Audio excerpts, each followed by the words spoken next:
1 Crônicas, capítulo 14.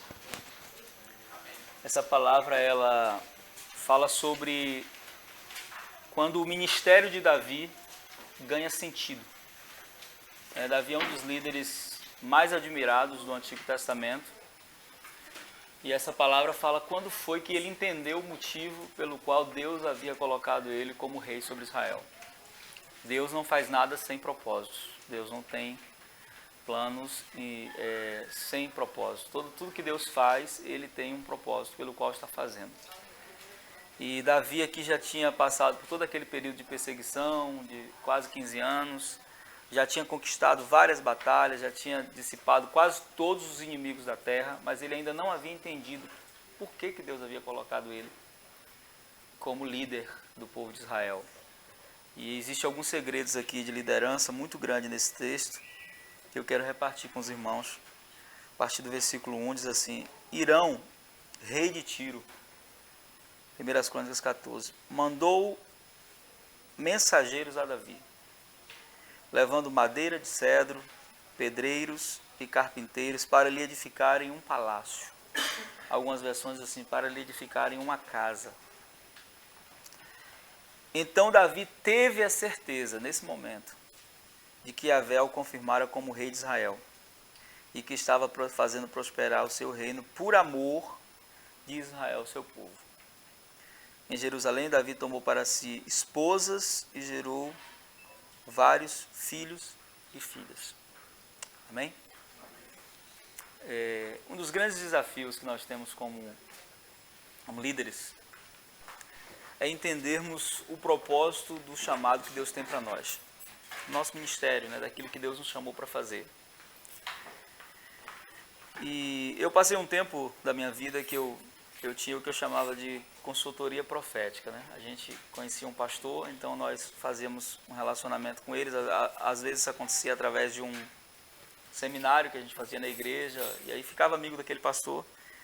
Então eu fazia uma consultoria sobre o ministério dele. Eu perguntava para aquele pastor, fazia algumas perguntas para aquele pastor que me davam uma visão clara de que nível ele estava na sua liderança e como eu poderia ajudá-lo. Eu ainda tenho parte da equipe que trabalhava comigo hoje, continuam sendo meus amigos, hoje estão envolvidos com outros projetos, mas eu tinha uma equipe de pastores, irmãos, que cada um deles era especialista em uma área. Então, se o cara tinha uma deficiência na igreja dele de discipulado, eu tinha alguém que poderia ajudá-lo nessa área. Se a deficiência na igreja dele era formar libertadores para trabalhar com libertação, eu tenho uma pessoa que trabalhava com isso. Então Deus me deu uma grande equipe de amigos, de irmãos, que a gente tinha uma aliança e a gente passava um processo de 1 ano ajudando essa igreja para que ela pudesse encontrar o destino profético dela. Então a minha primeira reunião, geralmente com o pastor, era com ele só. Ele e a esposa, a família. Isso acontecia na casa dele e eu tinha um amigo que me ajudava nesse projeto, que hoje está na Costa Rica, vive lá, é um grande líder, que treinou várias igrejas na América Latina, trabalhou com homens muito conhecidos, e nós fizemos nessa época essa parceria que a gente chamava de cosmovisão profética, que era trazer o entendimento para os pastores do propósito pelo qual a liderança deles existia. Então, geralmente, quando nós chegávamos para conversar, a gente tinha 3 perguntas, que definiam tudo e que eu quero fazer aqui nessa manhã. Não precisa de resposta, vocês vão refletir sobre o que eu vou perguntar. Essas 3 perguntas eram feitas para o líder, para o pastor, mas serve para cada um de vocês aqui, porque com certeza essa reunião e as outras que já tiveram, o pastor já respondeu algumas dessas perguntas que eu vou fazer para vocês aqui. Então a primeira pergunta que a gente fazia para o pastor, para o líder era: qual é a tua visão? Essa é a primeira pergunta. Nós temos o privilégio de fazer parte da mesma denominação e a gente reconhece que a nossa denominação tem um problema, que é um problema justamente de visão. Se você me perguntar hoje qual é a visão da Lírio dos Vales, eu não sei lhe dizer. Estou sendo bem sincero com você. Não sei lhe dizer. Já é algo que eu tentei trabalhar e tudo mais, mas acredito que Deus tem um propósito em cada coisa. Mas a primeira pergunta era: qual era a tua visão? E muitos pastores que a gente trabalhava, eles trabalhavam, por exemplo, no G12, no M12. Aí eles disseram: não, que nossa visão é a visão dos 12. Aí eu perguntava: não, eu estou perguntando a sua visão. Não estou perguntando o método que você usa para trabalhar na tua igreja. Estou querendo saber o seguinte: quando você quis entrar no ministério, o que foi que te motivou? Né? Eu usava uma expressão dizendo: qual foi a sarça que ardeu para você? Foi que Deus incendiou teu coração? Porque os métodos que você vai usar, eles podem ser diversos, mas eles não podem alterar a visão que Deus te deu. Não, a minha visão é família. Ah, Deus te falou família, então você vai procurar todos os métodos e os melhores métodos que podem ajudar você a trabalhar com família, casais, discipulado e por aí vai. E a maioria dos líderes, quando nós fazíamos essa pergunta, a conclusão que nós tínhamos é que eles não sabiam qual era a visão, ou eles tinham abortado a sua visão por alguma questão denominacional ou por uma questão metodológica, né? Eles tinham conhecido a visão celular, eles tinham conhecido outra visão, e então eles abortaram aquilo que eles sonharam a vida inteira e foram investir na visão de outro. E isso cansa, dá trabalho, estressa, porque não é aquilo que Deus te mostrou. Não que você não possa usar esses métodos, mas eles não podem ser prioridade. Eles podem ser um meio que você vai usar, mas ele não é o propósito. Então a grande pergunta é: qual é a visão, né? E essa pergunta define aonde o líder quer chegar. A tua visão define aonde você quer chegar. Né? Se eu perguntar, por exemplo, para saber se você tem uma visão ministerial em relação a si mesmo, né? A minha pergunta para você é: onde você se vê daqui a 5 anos? Ah, eu não consigo me ver. Eu consigo me ver aqui. Então você não tem uma visão. Porque toda pessoa que tem uma visão, a visão vem acompanhada de algumas coisas que fazem parte da visão. Quem tem visão tem projeto. Quem tem visão tem planos, tem metas. Quem tem visão tem um programa. Né? Eu tenho uma frase que eu digo o seguinte: que não adianta bons ventos para quem não sabe para onde está navegando. Não adianta. Você tem que saber para onde está indo e o que você quer. E quando eu entendo qual é a minha visão, e aí como a gente está falando aqui com a equipe, né, ministerial, é muito importante você saber qual a visão do seu líder. O que Deus disse para ele. Porque é interessante que a palavra divisão, ela tem a origem justamente nisso, né? 2 visões diferentes em um mesmo lugar. Isso é divisão. Então a visão do líder, ela é muito importante. Porque se a visão do líder ela é ajustada para cumprir o propósito, aí vem a segunda pergunta que eu fazia para esses pastores. Né?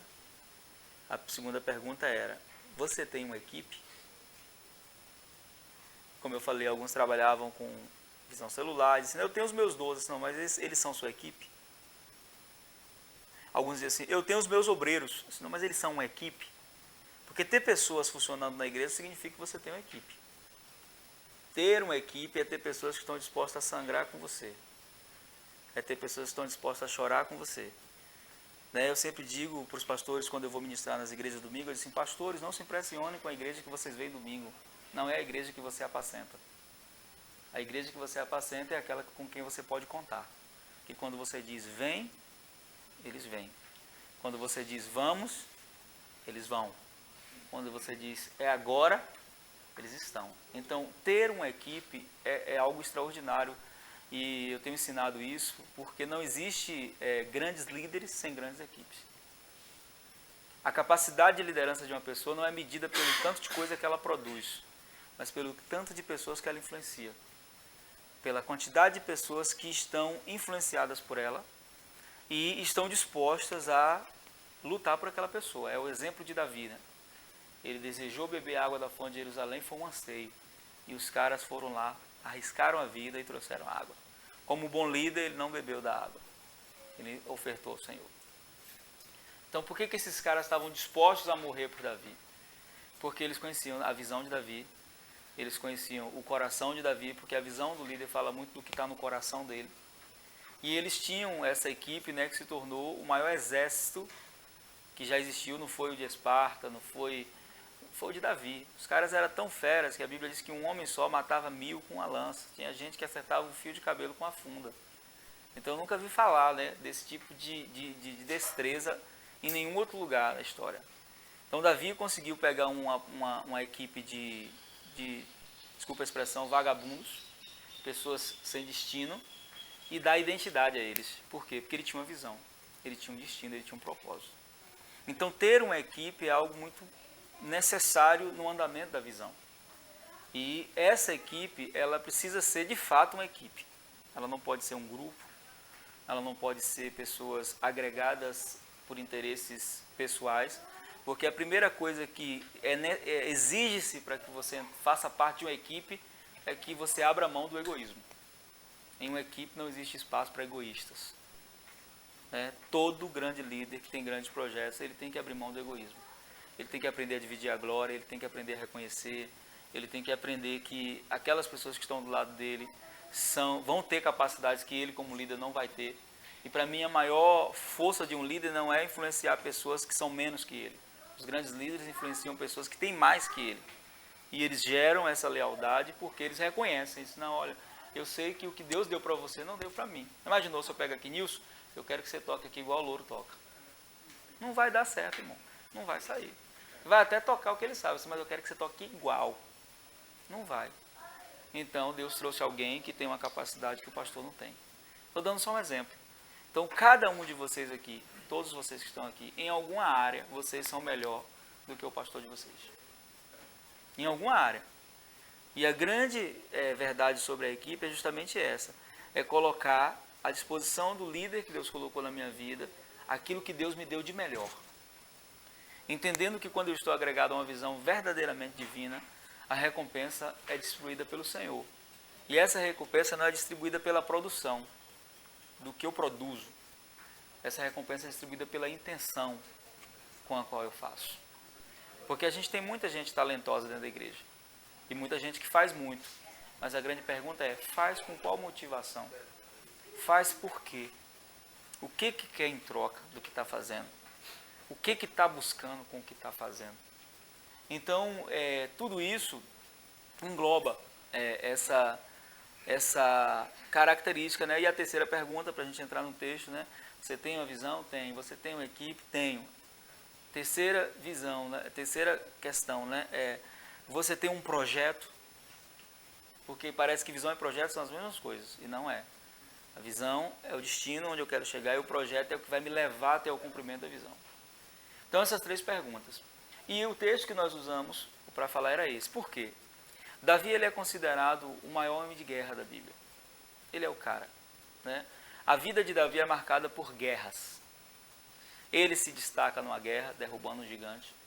Então, Davi era um cara que gostava da guerra, porque ele sabia que a guerra, ela tinha premiação imediata. Um dos maiores desafios que nós temos como líderes é abrir mão da mentalidade de guerra. Ainda que nós tenhamos que ser guerreiros, mas a gente não pode colocar a guerra como nosso alvo de conquista. Por quê? O que é que eu chamo de guerra hoje nas igrejas? Muitas igrejas ela têm uma mentalidade de evento. Vamos fazer isso? Aí junta todo mundo, faz um negócio. A igreja está cheia naqueles dias. Uma guerra. Vamos fazer aquilo? Aí faz, a igreja enche naquele dia. Pô, você vê como a igreja está cheia hoje? Acabou a guerra, pegou os despojos, e agora o que é que ficou? Então Davi era um cara que tinha uma mentalidade de guerra. Mas aqui Davi estava já reinando e Davi era um rei sem palácio. Imagine você, o cara que conquistou todos os territórios, não tinha um palácio. Ele não tinha uma casa. Por quê? Porque ele não tinha uma mentalidade, o que é o inverso da mentalidade de guerra, a mentalidade de construção. O líder, ele tem que ter uma mentalidade de construção. Deus não é mágico, Deus é construtor. E fazer evento, fazer guerra, né? É rápido, rapidinho você junta o exército, vamos lá. Agora construir dá trabalho. Porque construir é progressivo. Construir vai ter desafios na caminhada, vai ter desavenças, vai ter ajustes necessários na construção. E às vezes a gente se empolga pela guerra, mas não está disposto a construir.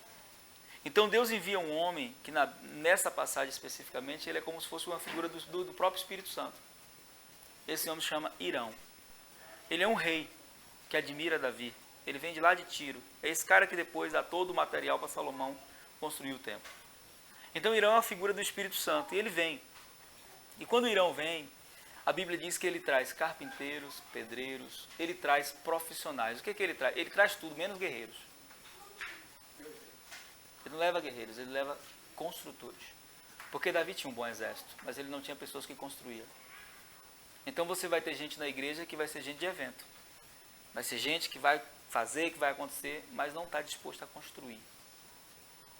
Porque construir, às vezes, não tem despojo, tem investimento. Por isso, toda equipe bem ajustada, né, todo líder que tem uma equipe bem ajustada, ele tem pessoas que estão dispostas a investir nele em algumas áreas que eu vou falar aqui. Se você tem uma aliança com o seu líder, se você tem uma aliança com a pessoa que Deus colocou na sua vida, você vai estar disposto a investir nele o seu tempo, os seus bens, os seus talentos e aquilo que Deus te deu de melhor. Você não vai compartilhar só aquilo que você acha que tem que compartilhar. Então eu vou compartilhar o meu tempo. Né? Tempo para mim é a moeda de ouro dos relacionamentos, se chama tempo. Você sabe que se a pessoa gosta de você é assim, ela gosta de ficar contigo, passar tempo com você. Se não gosta, então tem alguma coisa errada. Então o tempo ele é a moeda de ouro dos relacionamentos. O tempo fala muito do valor que a gente dá às pessoas. Eu tenho um padrão comigo que é assim, quando eu trago um amigo para pregar, eu não mando nenhum dos meus discípulos ir receber ele. Eu tenho pessoas que poderiam dizer assim, não pastor, eu vou, senão eu quero ir lá. Eu pego ele, levo para comer, eu fico com ele, por quê? Porque eu estou entendendo que eu estou ali gastando com ele a minha moeda mais valiosa, que é o meu tempo. E nós vivemos em uma geração onde tempo é escasso. O dia continua tendo 24 horas, a hora continua tendo 60 minutos, mas parece que não tem. Então, pessoas que não sabem valorizar tempo nos relacionamentos, elas não sabem valorizar relacionamentos. Por exemplo, esses dias aqui, esse final de semana, o que vocês estão fazendo aqui? Vocês estão investindo tempo. Vocês poderiam estar agora em qualquer outro lugar, mas vocês estão aqui. Aparentemente é um investimento que fala assim, eu vou para lá, ficar lá o final de semana e coisa e tal. Mas isso aqui prova de que tem uma moeda de ouro funcionando no relacionamento de vocês. Então isso serve para tudo, serve para o casamento, serve para tudo. Para tudo, para amizade, né? Quando você está com alguém que você gosta, você já viu que o tempo passa voando? Se meu Deus, já é tal hora, eu tenho que ir embora, você vai sem querer ir. Por quê? Porque aquele tempo é precioso. Então eu tenho que ajudar, eu tenho que investir na equipe que eu estou envolvido com o meu tempo. Por quê? Porque a gente tem muita gente talentosa na igreja, mas tem pouca gente disponível. E Deus não trabalha com talentoso, Deus trabalha com disponível. Davi não era o guerreiro mais adestrado quando ele desafiou Golias. Ele não era o cara mais bem preparado, ele era o cara disponível. Ele disse, eu vou. Eu não sei nem como vai ser, mas eu vou. E foi. E foi. Eu brinco dizendo que ele tinha tanta certeza que ia errar a pedrada que ele pegou 5. Quem tem certeza que vai acertar, pega uma. Não, não vou errar, vou pegar uma só. Não, isso eu vou pegar 5, porque se eu não acertar a primeira, antes dele chegar em mim, pelo menos um eu acerto. Então ele não era o mais preparado, ele era o mais disponível. Então às vezes a gente se surpreende, porque a gente tem muita gente talentosa na igreja, mas não tem tempo. Tem sempre uma desculpa. Ô meu amado, ô pastor, eu não posso, ô pastor, ô pastor, eu não posso fazer isso. E aí eu me lembro de uma experiência que eu conto, essa experiência eu conto, todo lugar que eu vou falar de liderança eu conto essa experiência. Então se você ouvir minhas mensagens no YouTube, você vai ver, eu já ouvi, eu já sei o que ele vai falar. Porque eu gosto de repetir essa experiência, porque foi uma das mais impactantes que eu já vivi nessa questão de disponibilidade de tempo. Eu fui ministrar em uma igreja em São Paulo, uma grande igreja muito rica, um congresso de jovens, um congresso internacional de cunho profético, que eles me chamaram. E eu fiquei no hotel e me colocaram um anfitrião à minha disposição, me pegar no hotel, me levar para almoçar, me levar para jantar. E eu me lembro que a primeira noite que cheguei na igreja, eu ia pregar na primeira noite e na terceira, se eu não me engano. Aí eu falei com ele, quero ir no banheiro. Fui no banheiro, quando estou entrando no banheiro, tinha um cara ajoelhado no piso, lavando o chão, limpando com a luva daquelas, com pano. Aí quando nós entramos, ele bem vestido, cara, eu percebi que as roupas dele eram roupas caras. E aí ele lá de joelho no chão e limpando aquilo, e aí quando nós entramos, o banheiro da igreja, você vê a estrutura da igreja, tem telas dessas assim, dentro do banheiro e sistema de som, para quem entrar no banheiro não sair do culto, nesse nível aí, entendeu? Banheiro no nível de shopping, negócio assim, tremendo. Aí quando eu entrei, ele disse assim, esse aí que é o profeta, que vai pregar e coisa e tal. Aí disse, pastor, não vou pegar na sua mão agora aqui, porque eu estou aqui no serviço aqui, mas, deixa Deus te usar e coisa e tal. E aí falei com ele ali, quando nós saímos, o irmão que estava comigo disse assim, pastor, O senhor acha que esse irmão que está limpando o chão, você acha que ele faz o que na vida? Assim, como assim? Não sei. Eu não faço a mínima ideia. Assim, esse cara é juiz. Aí eu disse assim, juiz de direito? Ele disse assim, é juiz. Você é mesmo, rapaz? Ele falou, é. Eu falei, eu quero jantar com esse cara. Você tem como acertar pra gente jantar junto? Eu assim, vou voltar lá agora e falar com ele. Aí voltou, falou que vai ser uma honra. Aí terminou o culto, ele veio me pegar, né? Parou para me pegar com um carro muito caro. Né? Um carro importado muito caro. E aí entrei, ele e a esposa já, né? Me levou para comer num dos melhores restaurantes de São Paulo. A gente começou a conversar e aí eu comecei a fazer perguntas para ele. Eu falei, rapaz, eu fiquei muito admirado com você. Você é juiz há quanto tempo? Ele, eu sou juiz há 8 anos, coisa e tal. Opa. Aí eu disse assim, como é que você se sente, né? Quero fazer algumas perguntas para você, que eu sei a resposta já, mas eu queria ouvir da sua boca. Como é que você se sente limpando o banheiro da igreja? Ele disse, não, pastor, a escala funciona assim. Tem dia que a gente está na nave da igreja, tem dia que a gente está no banheiro, tem dia que a gente está no estacionamento. Então tem dia que o cara chega lá para estacionar o carro, ele não imagina que o franelinho é um juiz, ele brincando, né, rindo. Então, se o senhor soubesse que eu já ouvi de pessoas que vêm ali na igreja que não sabem que eu sou um juiz e coisa e tal. Mas, pastor, eu aprendi uma coisa, ele disse, eu sou juiz lá fora. Ali dentro eu sou servo.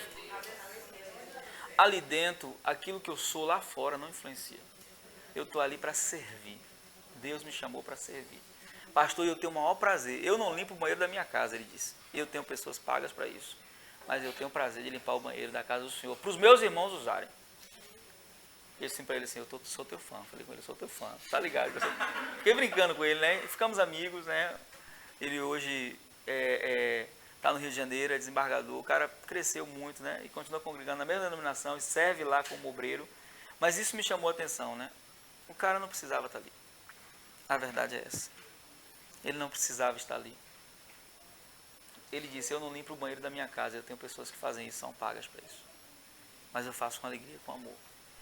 Então, quando você encontra pessoas com coração assim, você encontrou pessoas que vão crescer muito no reino de Deus.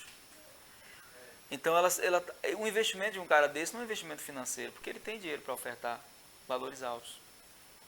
Então, dá uma oferta de 10 mil, como ele falou que fez um propósito lá, que deu 500 mil para a igreja, na compra do terreno. Para ele falou assim, pastor, e Deus me restituiu, me contou uns milagres lá, né, que Deus tinha feito. Então o dinheiro ali já não é mais a oferta principal. Mas o tempo continua sendo. O tempo continua sendo. Então, em uma grande equipe, a gente precisa ter pessoas assim, pastor, eu estou contigo e você vai ter meu tempo quando precisar. É claro que a gente tem ocupações, a gente entende todas as ocupações devidas, mas eu estou falando de pessoas que dão desculpas desnecessárias, né? Que você vê que é uma desculpa, né? Que priorizam eventos paralelos mais do que aquilo que Deus confiou a ela. Né? Eu não vou porque tem fulano vai fazer isso, fulano vai fazer o aniversário, não sei o que, tal, e por aí vai envolvendo coisas que vão fugindo do propósito verdadeiro da liderança. Porque a Bíblia diz que a quem muito é dado, muito é cobrado. Então, para fazer guerra, é assim, porque guerra tem despojo, né? Terminou, tem despojo. Então, vamos fazer porque tal. Mas construir não, construir tem que ralar. E muita gente não quer ralar. E você tem uma grande equipe, não quando você tem uma equipe de grandes guerreiros. Mas quando você tem uma equipe de guerreiros, os guerreiros são necessários também, mas você tem uma equipe de construtores também. Porque tem os caras da guerra, a gente precisa deles. Tem os caras da guerra, tem os desbravadores, que é o cara que você fala assim, ó, velho, faz isso aí, ele vai lá e faz. Mas a gente precisa dos dois. Davi já tinha os guerreiros. Ele não tinha os construtores.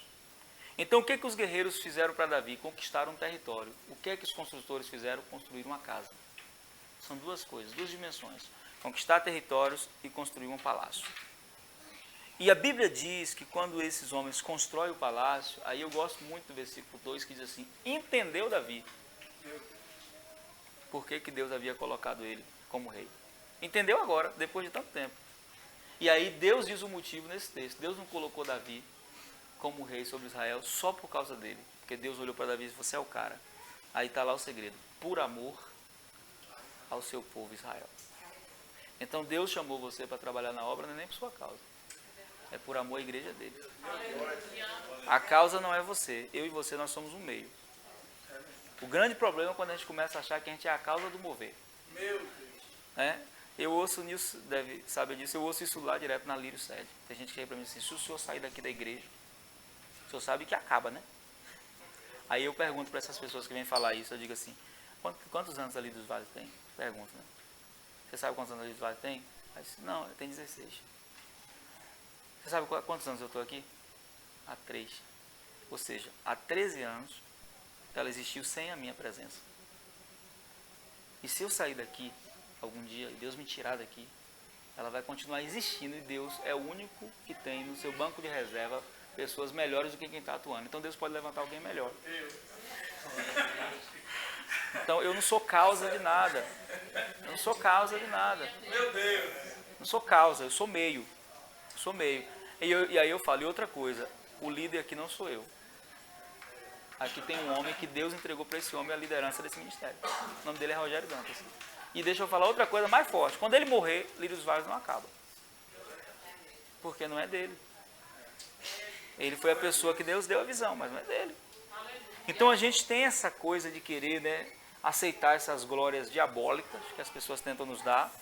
Como diz assim, ó, velho, se você sair louro do louvor, louro, acabou. Acaba não, Deus traz outro melhor. Deus não fica devendo nada para ninguém, irmão. Ah, porque se sair, porque se não existe isso. A obra de Deus não vai ficar refém da gente. Não vai. Nós é que temos que nos sentir privilegiados, como o irmão que eu contei a história, de poder ser útil na obra, de poder dizer assim, oh Deus, obrigado, porque hoje eu posso te servir aqui na obra. Então, Davi, ele tinha ótimos guerreiros, o melhor exército, mas ele não tinha construtores. Aí quando ele tem uma casa, sabe o que Davi faz? A Bíblia diz que Davi começa a gerar filhos e filhas. Que é um dos grandes segredos de liderança. Você pode ter guerreiros e construtores, mas Deus quer que você tenha filhos. Deus quer que você tenha filhos. Guerreiros e construtores, eles vêm e vão, porque o guerreiro, quando não tiver mais guerra, ele vai embora. O construtor, quando a construção acabar, ele vai embora, mas o filho não. O filho, mesmo saindo de casa, tem uma aliança com o pai. Mesmo saindo de casa, tem uma aliança com o pai. Então, quando Davi estruturou a casa dele, a primeira coisa que ele fez, eu vou gerar filhos e filhas. Eu vou agora construir o meu legado. Eu vou agora construir a minha herança. Não existe sucesso sem sucessão. E um dos grandes segredos, por exemplo, da liderança de Abraão. Você sabe que Abraão não era um guerreiro, né? Abraão era um profeta de Deus. Nunca foi um guerreiro. Mas Abraão é o único rei. Nem Davi nunca conseguiu isso, viu? Nem Davi, maior guerreiro da Bíblia. Mas Abraão é o único rei que vai à guerra e não perde um soldado. Ele vai e volta com um exército maior do que o que levou, que é na guerra dos 5 reis. Aí o segredo está lá no texto. Ele pegou 318 servos nascidos em casa. Os servos comprados ele não levou para a guerra. Em outras palavras, ele pegou os filhos. Porque Abraão era um bom senhor. A prova era o relacionamento que ele tinha com Eliezer. O cara queria deixar a herança para o servo. Era um bom senhor. Então ele pegou 318 servos nascidos em casa. Ele tinha servos comprados. Os comprados ele não levou nenhum. Sabe por quê? Porque no calor da guerra, os comprados vão embora. Ou quando aparecer um preço maior, eles se vendem. Mas os filhos não. Os filhos não, os filhos ficam. Os filhos ficam porque os filhos conhecem o pai. Então os filhos conhecem o pai. Então o grande desafio do discipulado, da liderança, é gerar essa aliança que eu chamo de aliança de paternidade.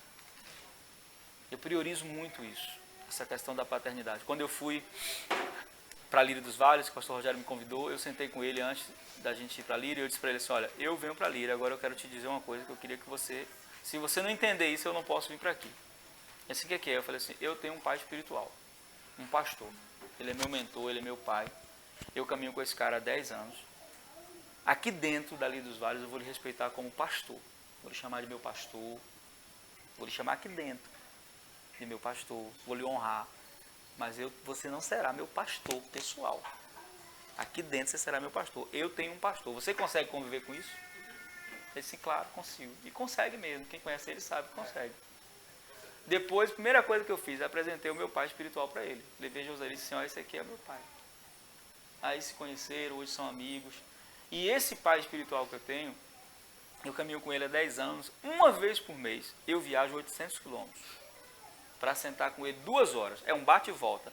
Eu saio 5 horas da manhã de casa, chego 9 horas em Jequié, tomo café, participo da reunião, almoço, 1 da tarde eu volto para Salvador. Volto feliz. O pessoal diz, você não cansa não? Sim, não. As 2 horas que eu fico ali sentado com aquele cara que é meu pai espiritual, que é meu líder, me renovam para o mês inteiro.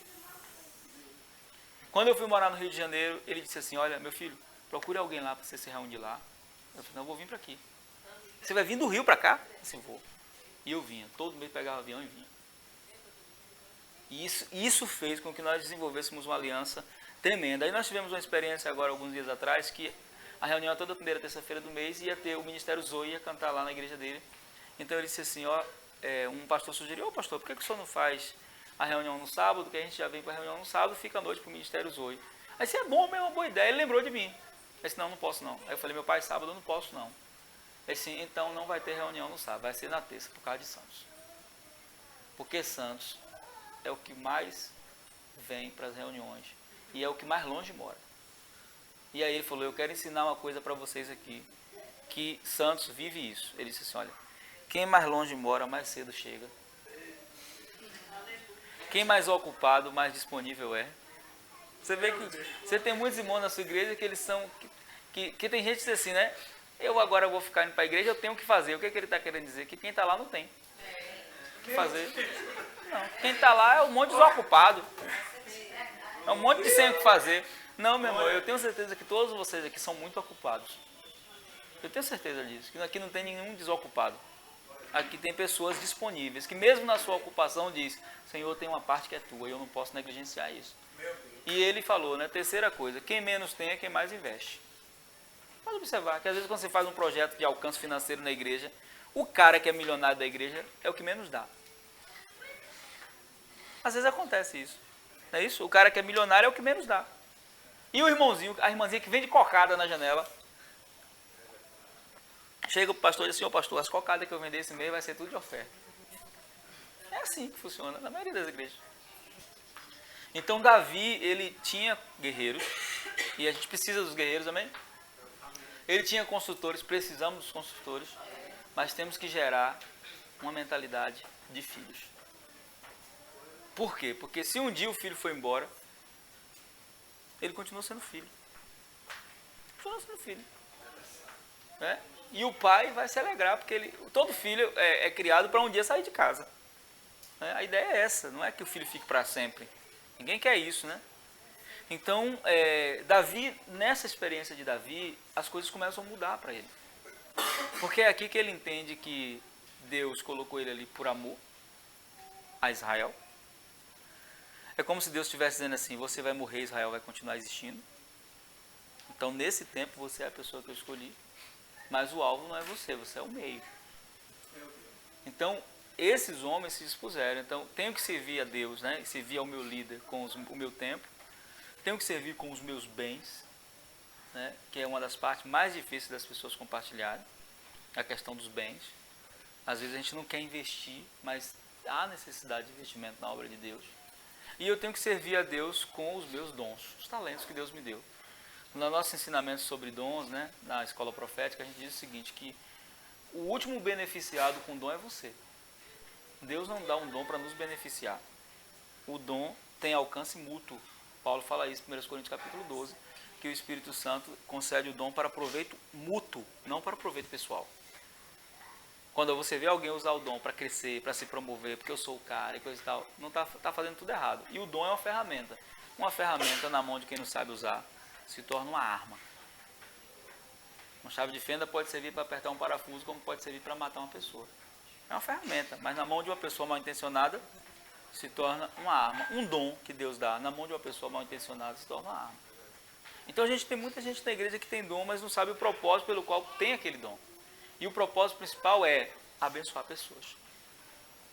Como é que eu vou fazer isso? Envolvendo-me com a liderança que Deus me deu e com a equipe que eu faço parte. E aí nessa questão dos dons, que é a questão onde a questão equipe é mais importante. Por quê? Porque o dom que Deus deu para mim, Deus não deu para o meu irmão. Às vezes até o mesmo dom, mas tem dimensões de influência.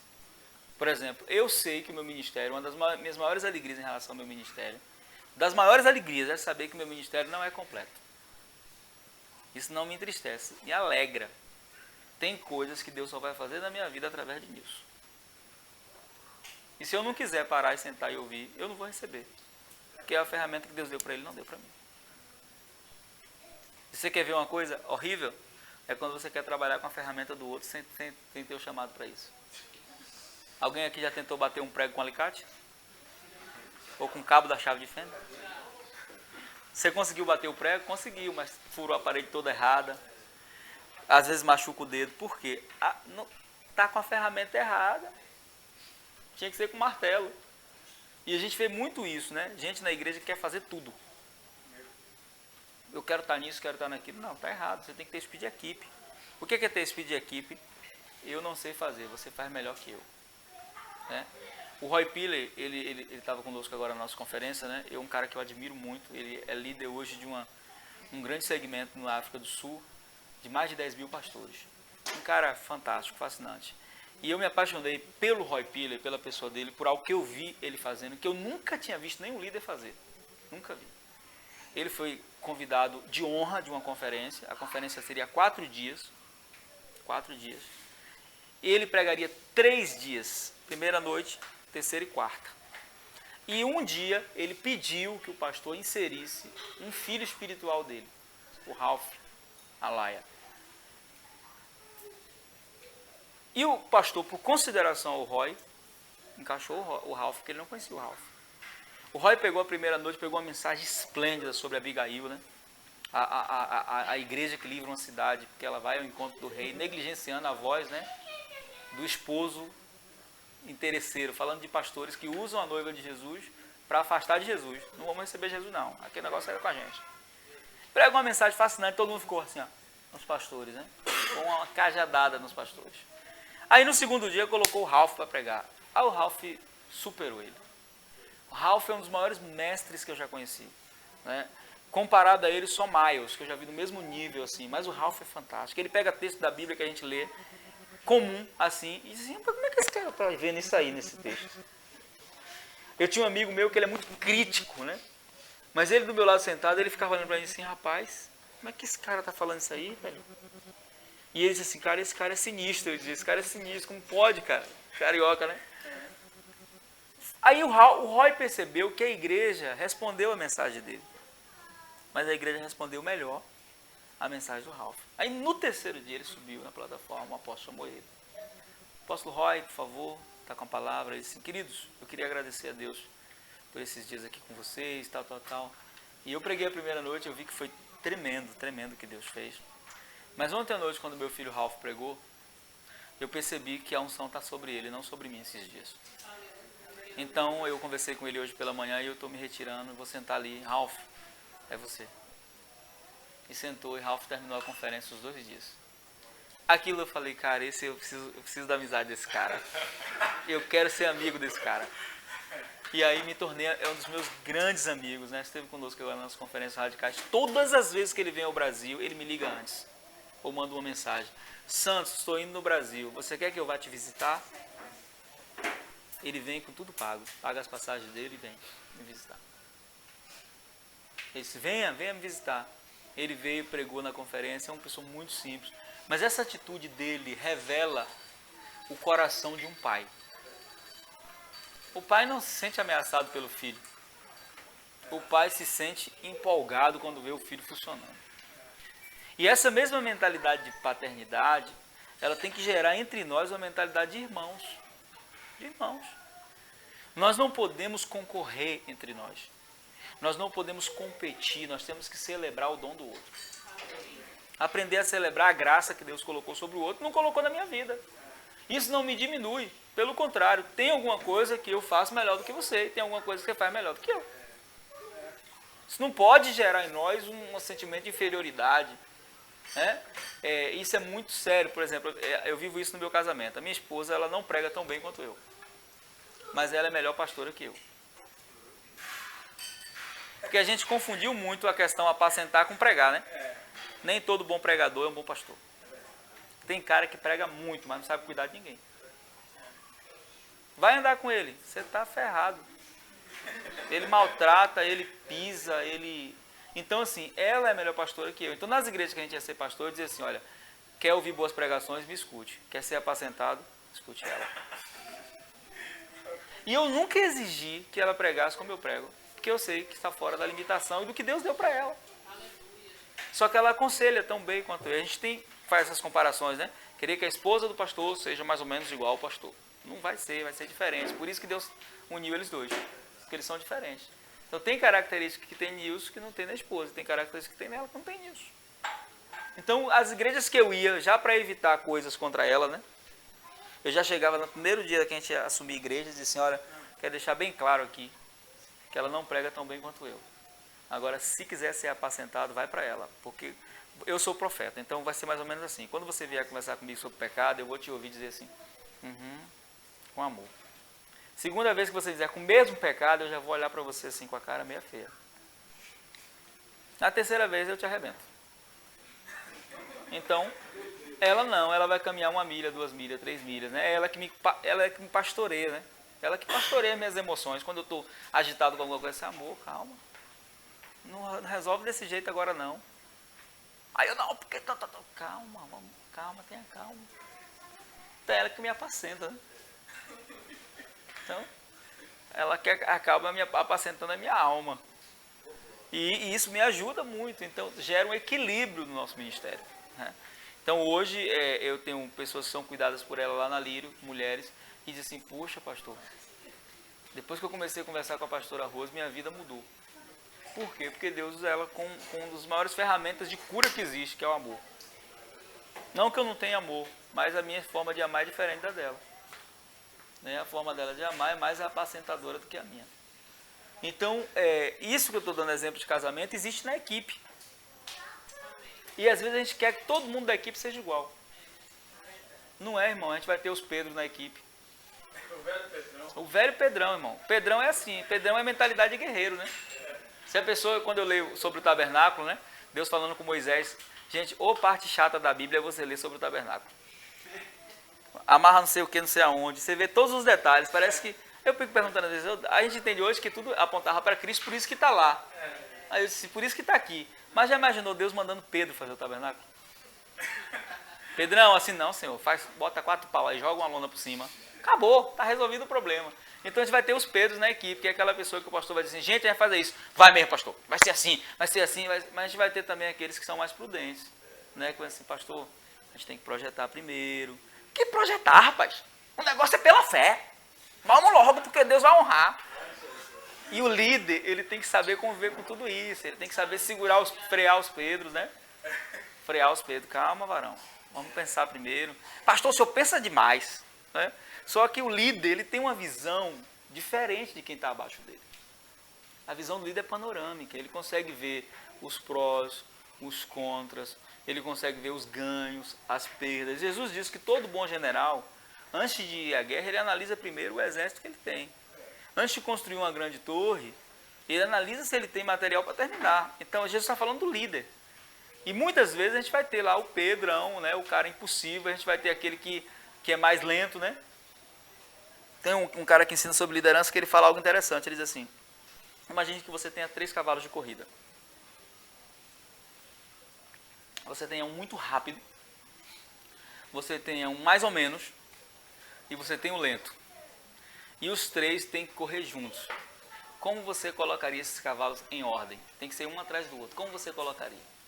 E aí ele diz, se você colocar o muito rápido na frente, ele vai arrastar os outros e matar. Se você colocar o muito lento na frente, ele vai ser atropelado pelos outros. Então, como você sabe que o rápido, ele é o cara do potencial, né? Você coloca ele no meio. Por quê? Aí você coloca o mais lento um pouquinho na frente dele, porque ele vai impulsionar o outro, o quase rápido na frente dele, que vai impulsionar, e ele vai acabar arrastando o outro, inevitavelmente o mais lento vai ter que seguir junto com eles. Então ele dá esse exemplo e diz o seguinte, o grande problema nosso na liderança às vezes, é que a gente quer colocar as pessoas para fazerem coisas que elas não foram chamadas para fazer, ou elas não têm capacidade de fazer. O grande problema piora quando pessoas que não têm condições querem continuar fazendo, sabendo que não têm condições. Elas não têm humildade para chegar e dizer assim, ô pastor, isso não é para mim não, bote fulano que é melhor que eu. Isso aí. Então, para sermos equipe, a gente tem que ter essa humildade de saber repartir a glória, de saber dividir as conquistas. E Davi, ele teve essas experiências várias vezes no exército dele, de homens que do lado dele honraram a ele, conquistando as vitórias. Então, nessa manhã eu quero que você gere isso no seu coração. Talvez você esteja aqui e você seja o guerreiro. O cara que vai na frente da batalha mesmo e encara tudo. Talvez você seja o construtor, o cara mais paciente, que tem uma visão mais ampliada. Mas o destino tanto do guerreiro quanto do construtor é se tornar filho. Amém? Compartilhar do coração do líder. Aquilo que está no coração do líder. Por quê? Porque a Bíblia diz que os ministérios, todos eles, os 5 ministérios, eles são presentes que Deus deu ao corpo. Então, o pastor que Deus te deu é um presente que Deus te deu. Um presente. E a gente tem que saber cuidar disso. Por quê? Porque quando você tem uma boa equipe, irmãos, você constrói uma grande igreja. Eu conheço grandes igrejas por onde eu passo. E elas têm algo em comum. Elas podem ter visões diferentes, elas podem ter propostas diferentes. Se você vai na igreja do cara que trabalha com igreja com propósito, ele vai dizer, propósito, igreja com propósito é o melhor segmento que existe. Se você vai no cara que tem uma grande igreja e ele trabalha com G12, ele vai dizer, o G12 é o melhor. Mas depois você vai descobrir que não são os métodos que são eficazes, são as equipes que são eficazes. Se você tem uma grande equipe, você vai conquistar grandes coisas. E aí, uma grande verdade sobre a equipe, né, para a gente terminar, é que grandes equipes não vêm prontas. Elas são construídas. E elas são construídas debaixo de muita coisa que a gente não gosta, como uma linguagem empresarial, né? A lei do feedback. Eu chamo de a lei do confronto. Todo líder tem que saber que em dado momento ele tem que confrontar pessoas. Eu tenho ensinado isso, que existe uma diferença entre confronto e afronta. Quando eu te confronto, eu mostro o teu erro para te ajudar. Quando eu te afronto, eu te ofendo com o teu erro. São duas coisas diferentes. Mas eu preciso aprender a confrontar. Eu sou assim. Eu me tornei, nessa questão de equipe, o líder ele tem que ser intolerante com algumas coisas. Por que ele tem que ser intolerante? Porque tudo que você tolera, você aprova. Todo comportamento que você tolera, você fortalece. Então, se tem alguém dentro da equipe que está falando mal do outro e você sabe como líder e você não age, você está fortalecendo o comportamento da fofoca no meio da sua equipe. Então, quem trabalha comigo, por exemplo, hoje a equipe que trabalha diretamente comigo na sede é o Radicais. Sabe que é assim. Ah, fulano ali disse isso, isso foi, chama ele lá. Aí eu já chamo. Fulano vem aqui em casa, senta aqui. Os dois de frente aí. Você falou isso? Ah, pastor, falou ou não falou? Não, você está errado. Peça perdão ao seu irmão. Tá? É desse nível. Então, tem gente que não quer caminhar. Tem gente que vem, né, porque vê o movimento crescendo, aí quer entrar. Mas depois dentro descobre que não é bem assim. Que tem coisas que eu não tolero. Não tolero. Por quê? Pelo bem da equipe, você tem que confrontar pessoas. Você tem que chamar a atenção. O líder não pode fazer vista grossa. Né? Então tem gente que acha que o líder bom é o líder que vai ser agradável sempre. Não. O teu líder, se ele for um líder de verdade, em alguns momentos da sua vida ele vai ser desagradável a você. Principalmente quando for te repreender. Porque a Bíblia diz que ninguém recebe a repreensão de início com o coração. Né? Quando você amadurece, sim, né? Eu tive uma experiência com o Júnior Santos, quando ele foi a primeira vez lá na Lírio, e nós estávamos sentados no gabinete, ele e o pastor Rogério. E aí ele disse assim, estou com sede. Quando eu fui me levantar para pegar água, a gente conhece o pastor Rogério, sabe que ele não liga para isso. Ele levantou primeiro e pegou a água e trouxe para mim e para o Júnior. Aí ele precisou sair para resolver alguma coisa, aí o Júnior chegou e disse assim, né? Rapaz, você não pode deixar isso acontecer. Como é que eu, um visitante, vindo aqui pela primeira vez, seu pastor, eu digo que estou com sede, ao invés de você levantar para pegar água, você deixa o seu pastor fazer isso, está errado. Aí eu não quis explicar para ele que no meu relacionamento com o pastor Rogério, isso é normal. Ele pegava para mim, eu pegava para ele, a gente não se sente desonrado. Como eu não quis explicar, porque eu entendi o ponto de vista dele, eu fiquei quieto. Não falei nada. E aí fiquei na conferência, assisti todos os dias. Quando foi no terceiro dia, eu cheguei, chamei ele de canto e falei assim, Júnior, eu queria lhe agradecer. Ele disse assim, agradecer pelo quê? Eu falei, pela sua repreensão naquele dia. Você está certo, você não está errado. Não. Eu, de fato, deveria ser mais atento e quando você pensou, eu não deveria esperar nem você pedir água. Quando você chegou de viagem, eu deveria perguntar se você queria água, coisa e tal. Então, muito obrigado. Aí ele ficou olhando para mim assim, né? Não falou nada. Aí depois o pastor Rogério me contando que ele foram almoçar juntos, e assim, rapaz, quem é aquele rapaz que trabalha com você, aquele pastor lá? Aí assim, qual aquele que estava aquele dia lá? O Sansa, rapaz, aquele cara é fantástico. Ele disse, olha, em 20 anos cuidando de pessoas, eu nunca repreendi alguém para alguém me agradecer. Mas por que eu agradeci? Porque mesmo eu sabendo do nível do relacionamento que eu tenho com o meu pastor, ele era um visitante. Então, de fato, eu passei uma má imagem.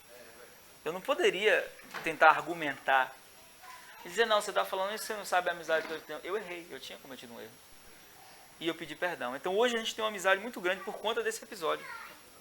Que poderia ser um episódio desagradável para nós dois. Então, quando você é alguém que quer crescer, você ouve a repreensão com o ouvido de aprendiz. Quando você é alguém que não vai crescer, você ouve com o ouvido de rebelde. Então, você vai ter sempre um argumento. Vai dizer, não. Peraí, deixa eu ouvir, peraí.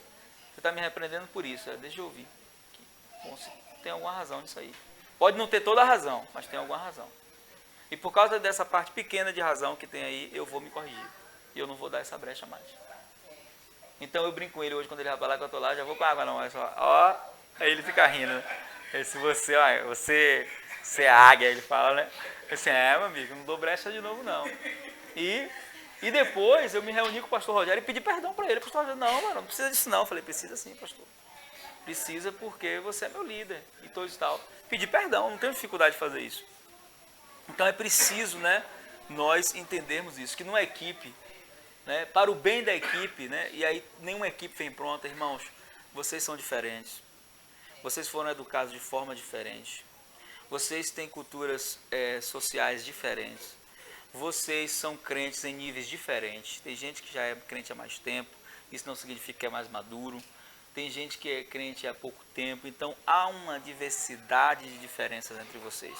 Mas existe algo que tem que ser comum entre vocês, que a Bíblia chama de amor.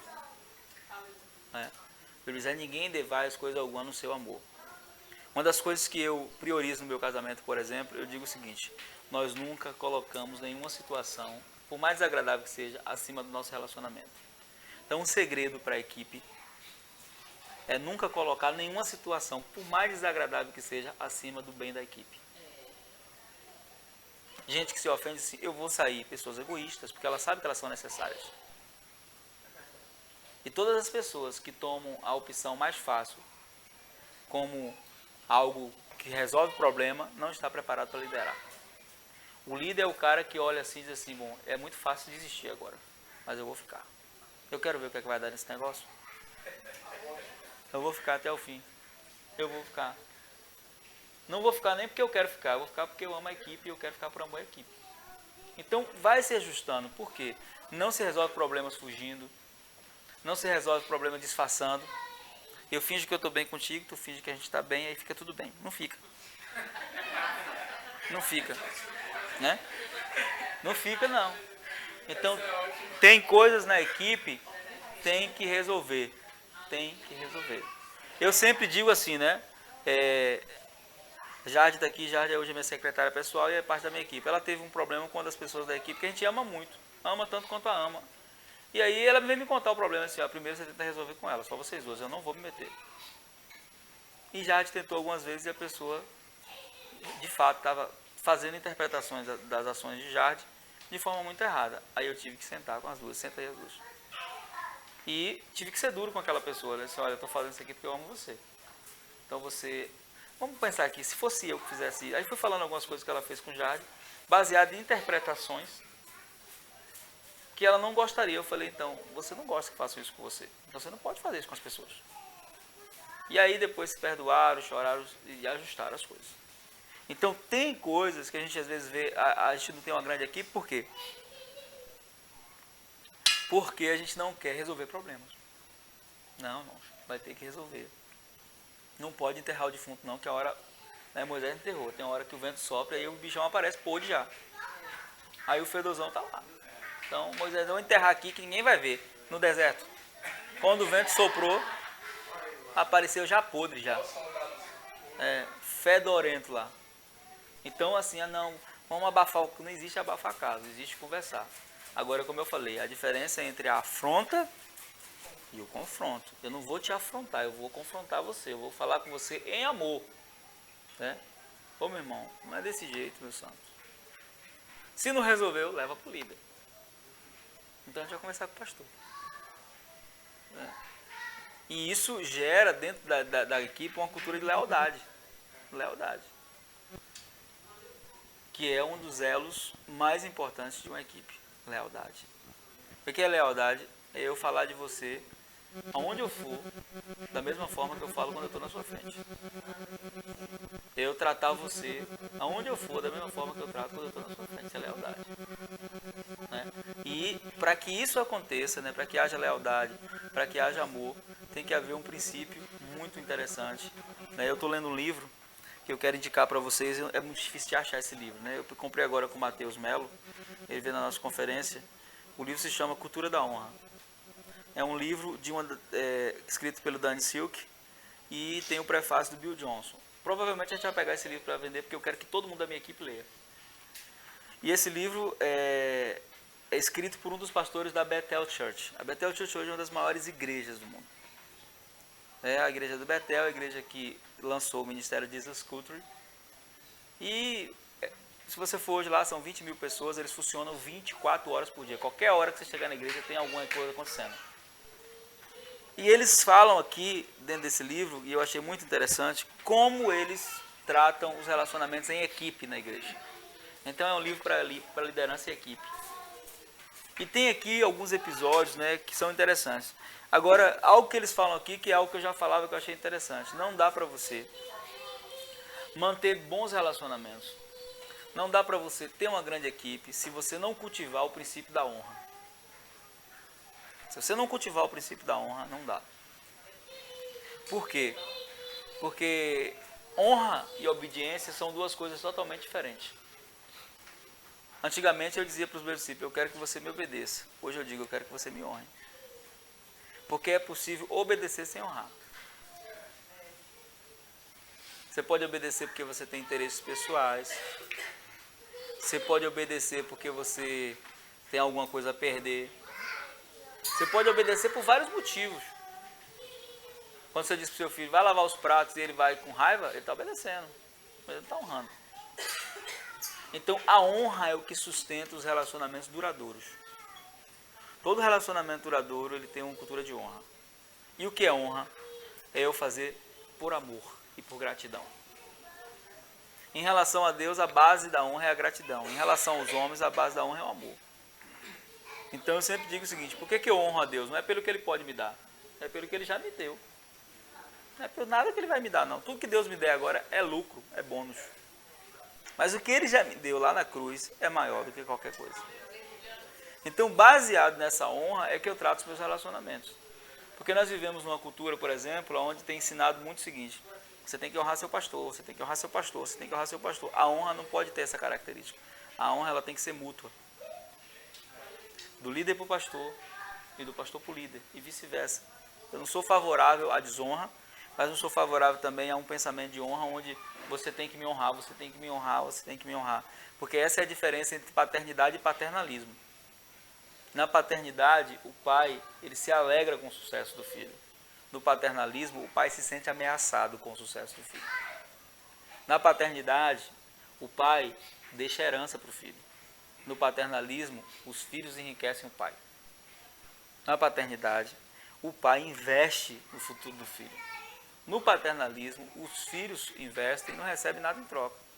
Então, quando a gente gera filhos, a gente tem que gerar dentro de uma visão de paternidade. E a honra é o que sustenta isso.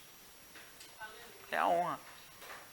E quando você tem uma equipe que tem essa cultura de honra, um dos filmes que eu acredito que você já assistiu alguma versão deles, Arthur e os Cavaleiros da Tábua Redonda. É muito interessante aquele filme, várias versões, a história em si, eu já li o livro, é muito interessante. Porque na época dele, existiam as mesas quadradas, onde os líderes sentavam nas pontas. E ele levanta um exército, uma equipe de homens para lutar do lado dele, e ele manda fazer uma mesa redonda. Não tem pontas. Então ele sentava junto com seus guerreiros. Nessa última versão que saiu, né, que já tem alguns anos no cinema, é interessante que um bispo chega para visitar ele e fala assim, essa mesa é redonda? Onde é que eu me sento? Em qualquer lugar. Vou sentar em qualquer lugar. E aquilo fere a religiosidade do líder. Por quê? Porque ele não é um líder servo. Ele é um cara que quer honras, mas não quer honrar. Então aqueles caras estavam dispostos a morrer por ele a qualquer hora. Porque a mesa era redonda. Então a gente tem que ter na nossa equipe essa questão da mesa redonda. Né? Aqui não tem ninguém maior nem melhor. Aqui todo mundo é necessário para que Deus faça coisa grande. Vai ter gente mais talentosa? Claro, irmão. Sempre tem pessoas que se destacam mais. Isso é fato. Né? Eu tenho 5 filhos. Eles são totalmente diferentes, mas eu amo todos eles igual.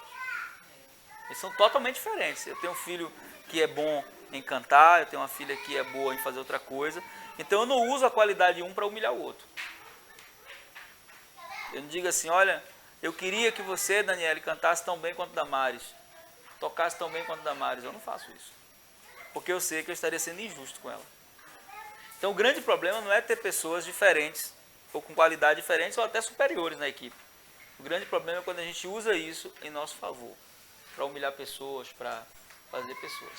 Então Deus quer levantar, né? Deus está querendo construir algo na igreja através de vocês.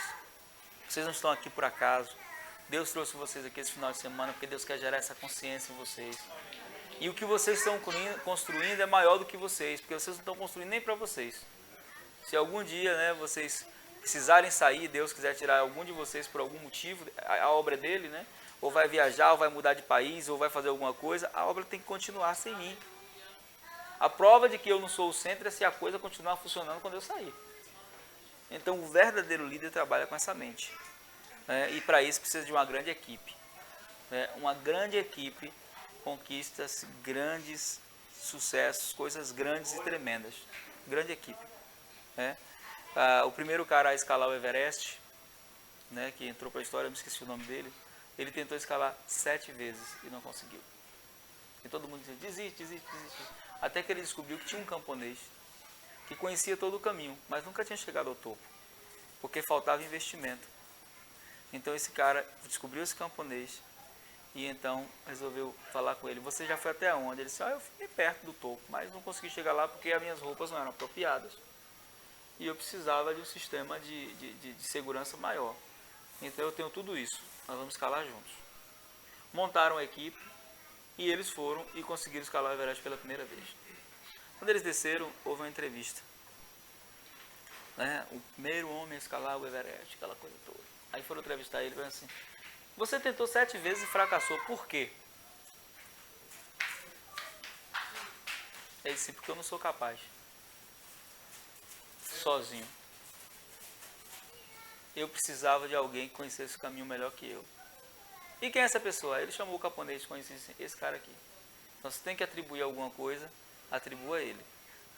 Eu tinha os recursos, mas ele tinha o talento. Então na equipe tem isso. Né? Tem pessoas que vão ter talento e tem pessoas que vão ter os contatos, vão ter as coisas para acontecerem. E todos são importantes. Já imaginou? Todo mundo conhecia aquele homem, porque ele havia tentado ser. Se ele dissesse, não, dessa vez eu consegui, coisa e tal. Beleza, a história não ia nem lembrar do outro. Mas ele iria saber lá no fundo do coração dele que ele só chegou lá por causa daquele cara. Então eu sempre digo que nós temos uma cultura muito errada de valorizar quem está fora e não valorizar quem está dentro. E se queremos trabalhar em equipe, a gente tem que aprender a valorizar o outro. Né? E tem uma parte da Bíblia que eu acho muito interessante, que é quando Jesus chega na cidade dele e não pode fazer milagres. Imagina você, Jesus não poder fazer milagre. Só que lá diz por quê, lá diz o motivo. Sabe qual era o motivo? Eles não viam ele como Messias. A incredulidade deles em relação à identidade messiânica de Jesus impediu os milagres. E aí o Dr. Mike Murdock fala algo muito tremendo dentro desse texto. Ele diz, você só pode ser abençoado pela unção que você reconhece. Se você não reconhece uma unção, ela não pode te abençoar. Então, vocês aqui têm unções diferentes. Tem a unção do pastor, do líder, daquele que Deus colocou. Tem que reconhecer a unção na vida dele, senão você não vai ser abençoado. Você vai estar perto da árvore, a árvore está com fruto, você não vai poder comer. E essa unção tem que ser reconhecida do irmão do lado, porque às vezes o irmão do lado é o canal que Deus vai usar para me abençoar. Então eu aprendi isso com o Dr. Mike Murdock, que você não pode ser abençoado pela unção que você não reconhece, ou você não respeita. E eles não respeitaram a unção de Jesus naquela cidade. Não foi só eles não, outras cidades, porque Jesus disse, ai de ti, Corazim, ai de ti, Betsaida, porque se tivesse acontecido os sinais que aconteceram aqui em Sodoma e Gomorra, essas cidades não teriam sido destruídas. Então vai ter lugares que a pessoa vai mesmo operar coisas grandes e o povo mesmo assim não vai reconhecer a unção. E aí quem perde? Quem não reconhece. Então esse reconhecimento não é um reconhecimento de glória, né? De dizer assim, ó, você é ungido. Não, não é isso. É o reconhecimento de que você tem algo que eu não tenho. E que eu preciso aprender com você. Eu preciso sentar e dizer assim, ó, me ensina aí. Me dá uns toques aí, né? Como é que faz? Como é que você conseguiu fazer isso aí? E às vezes, por melhor que eu faça, eu não vou ser bom como você é naquilo, porque Deus te deu o dom. Mas não quer dizer que Deus não me deu um dom. Amém? Então Deus, Ele quer fazer isso no meio de vocês, eu creio nisso. Eu tenho certeza que Deus está construindo ali na igreja, ali em Vilas, é algo grande.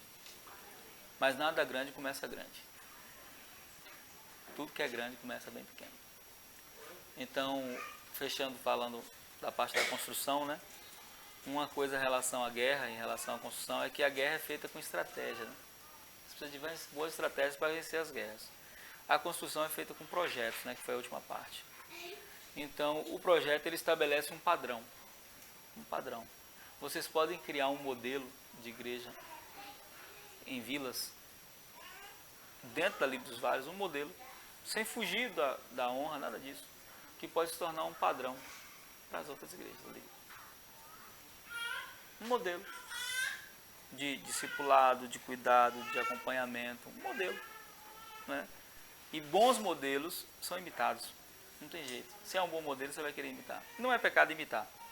O pecado é quando você faz do método a resposta. A resposta vai ser sempre o Espírito Santo. Amém?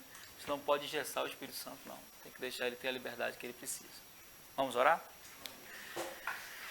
Pai, nós queremos orar nessa manhã, te agradecer por esse tempo juntos aqui, Senhor. Te agradecer por esse tempo oportuno que o Senhor prepara para nós estarmos aqui reunidos. Eu sei que dentre as tantas coisas que foram faladas aqui, cada pessoa aqui foi ministrada de uma forma diferente. Nós queremos te pedir, Pai, que o Senhor possa estar fazendo isso.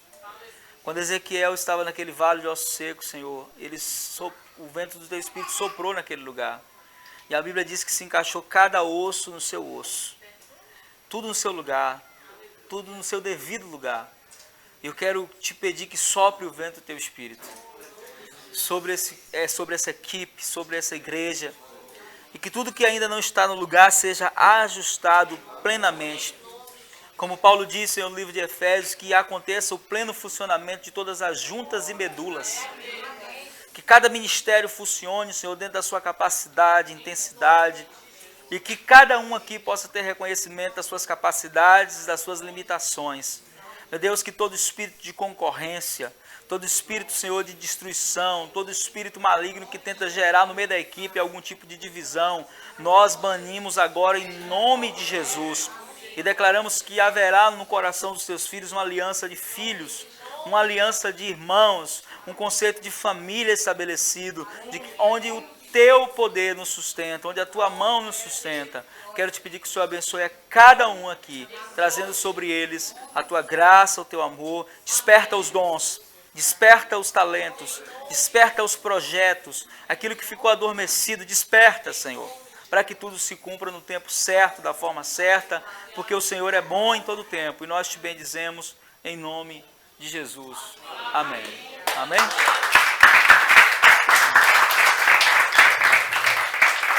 Pessoal, nós vamos parar aí. 11 horas. Eu sei que depois a tarde será livre, né? Já vamos daqui a pouco. Mas eu já queria agradecer na presença de